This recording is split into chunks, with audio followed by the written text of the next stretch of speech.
Why are you guys behind the bunch of winners? That's what we call your club. Yes. Yeah. Over the years, we felt the church cannot distance itself from its community.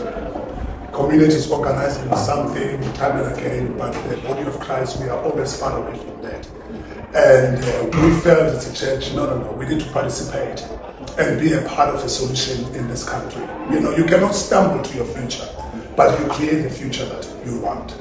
So we felt, let's encourage people to start, getting into sports and all that, because they can influence other people. It's another space where one as a preacher cannot reach into it, but if you allow people to step into that space, they'll be able to reach out to other people. So that is the reason mainly. But above all that, when you have a healthy nation, you're going to have a brighter future. They will inspire others to do the same. So we're grateful that as a church, we can do that. As you were saying during the service, the comrade is not the same anymore. Yeah. The water point is now part of every runner's plan to say, I can just get to the runners of hope. And we've seen partnerships that you've done with the Eternity School. Yes.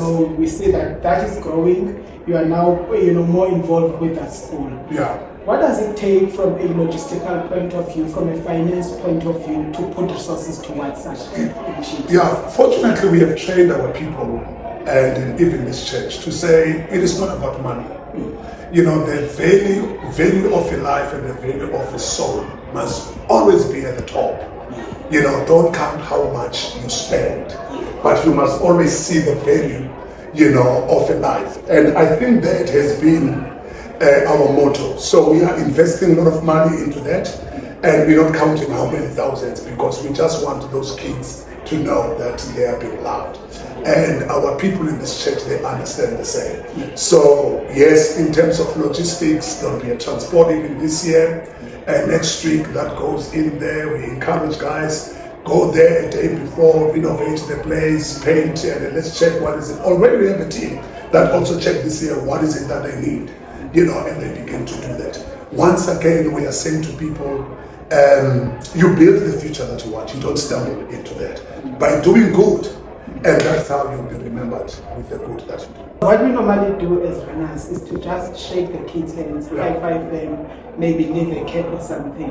What you have done is to take it beyond and give it a more meaningful effort. Going to that water point now, it's one of the measures you look forward to. So how is the planning looking for this year? The planning, the guys are looking good, and then we've got, I think, a team of around about 200 people who will be there. Some will be resting in the morning, and then will come in the afternoon, just to be there. So plans are in place. The team is ready. They are healthy. They are strong. And the accommodation is there. They will be there around about, some of them by Friday. They'll be there just preparing the place. We just want this to be an experience. We just want these people to feel, I'm doing something. All that we want to say when in that water point, to say, well done, you are doing a good thing. People, they just need it. You are doing a good thing. Absolutely. You are doing a good thing. Because we know it's a tough race. But we'll be there and then doing that. And once again, as I'm saying, the logistics are in place. The team is there, around about 200 people. And some of them, they finance themselves. Those who can't, we ask sponsors to do that. And it's going to be exciting. There are many questions on runners' heads right now from this. And I must say, before I ask them, I was one of the people, I got a water sachet from you during the My Way. Oh, yeah. You used that as a qualifier. So I was like, hey, let me get, this must be an anointed one. And it helped me to run. Will we see you at that water point? Every run. I'll be preaching on Sunday. I'm releasing over 400 people who have Salaba this way. But we'll never know. Keep on praying. You will never know. Okay. I love surprises. Because if I tell you that I will be there and you'll be expecting me, but it's good when you are there. Like on my way, you're not expecting me. I wasn't. You were. So we'll see how it goes. And keep praying. You'll never know. You'll never know. From a faith point of view, please tell us about how that plays a role in such a sport. But not only, because we always say running is a metaphor for life. How does that play a role to your athletes to say they are about to give up, comrades is too tough? And what message of encouragement can you give the rest of the runners who could not miss? Probably you've seen that we are using the scripture in the book of Hebrews chapter 12. you know, and then to say, run your race, fix your eyes on Jesus and keep on running your race. The issue is that don't try to compete with anybody. Run your race at your own pace and then enjoy. You know, this also teaches endurance. You know, Christians who are disciplined in sports, it becomes simple for them to be disciplined in spiritual life, even in life general. Because if a guy can do that, it's very simple for him to be patient with the challenges of life. Very simple for him to be patient, you know, with his family and children who are going astray because he's disciplined. It takes serious discipline to run 89 kilometers. It's a serious discipline. So that instills that. So spiritually, is that one of a blessing? So we are saying to people, do that. What was the other question? I forgot that. You know, it's more about ministering to the people as well. Ministering to the people to say and then keep on running. But here is the good thing. We are also doing this to say to the community, church is not a boring thing. Yes. You can be a church and have fun. I think that is the message that we are sending. You know, people, they are so surprised that a church can get involved with this, but we are saying to the world, a church can be a safe place for anybody. And then you are being invited to come to a part. Did you realize how many people from different churches came today? Yes. Because they realized that a church. And to latch on to that, from a leadership point of view, what are your thoughts on the fact that it looks like other churches now are inspired by you, they're having similar services for the area? So what's your take? We love that. That was the whole, you know, intention around that. To say, let them get involved. We didn't want to own this on our own. And then now it's influencing other people, and then we become bigger and bigger and bigger and bigger. Actually, members in other churches, they begin to ask their pastors, why aren't you doing this in the church? You understand? And even those pastors who were thinking, and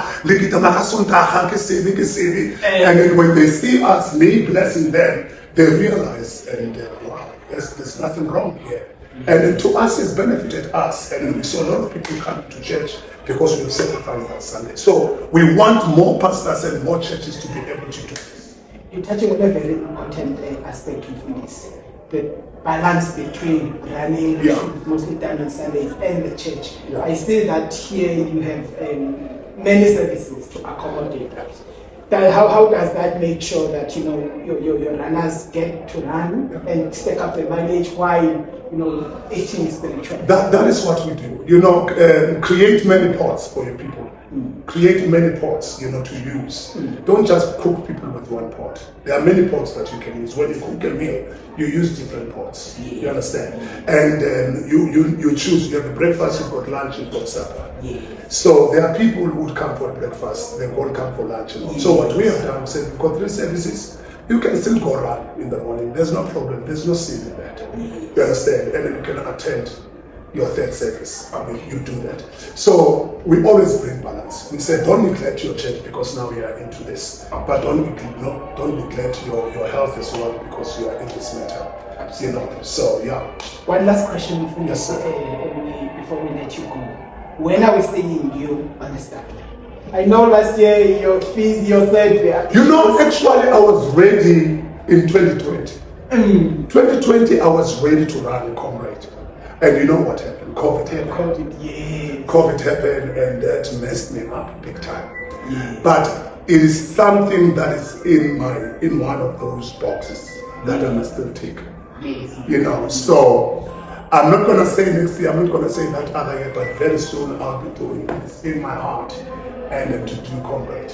So keep on praying, brother. We're going to do it in Jesus' name. All the best of this. It would be an honor to see you running through your own water point. It will be nice. Woo! I'm looking forward. Bless you. Champions, you've heard it first from here. Mfundisi is not only praying, he will be joining us at some point. And all the things are ready. We will be praying for you. Thank you, Mfundisi. Bless you, sir.